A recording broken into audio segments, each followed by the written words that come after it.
पहिली गोष्ट परिवहन समितीला आजपर्यंत जे म्हणत आलेले आहेत की परिवहन समितीला काही अडचणी येतात काय, तर आमचंही विजन असणार आहे की आमच्या सर्व सदस्यांचं आणि माझंही विजन असणार आहे की हे परिवहन जे खातं आहे ते नामांकित खातं करायचं आहे.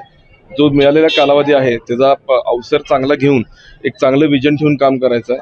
आता आपल्याला काही योजनामार्फत काही गोष्टी आपल्याला परिवहनला आलेल्या आहेत, तर त्या योजनेचा पुरेपूर वापर करून ह्याला मेन म्हणजे ज्या गोष्टी आपण चालवायच्या असतात परिवहनमध्ये त्या गोष्टी आपण व्यवस्थित रीतीने व्यवस्थित मांडू, त्याची डिपार्टमेंट व्यवस्थित करू आणि परिवहन हे खातं एकदम सुरळीत आणून हे परिवहन खातं कसं एक प्रॉफिटेबल खातं होईल या पद्धतीने लक्ष देऊ आणि महापालिकेला हे उत्पादनचं साधन होईल अशा पद्धतीने आपण काम करू. नवीन Suzuki e Access electric scooter silent, smooth आणि स्टायलिश, आरामदायक सीट, डिजिटल फीचर्स आणि रोजच्या वापरासाठी परफेक्ट कम्फर्ट, एक चार्ज आणि शहरभर निश्चिंत राईड, कमी खर्च, शून्य प्रदूषण. आजच मोहिते सुझुकी कावळा नाका, मोहिते सुझुकी उद्यमनगर आणि मोहिते सुझुकी साने गुरुजी शोरूमला भेट द्या.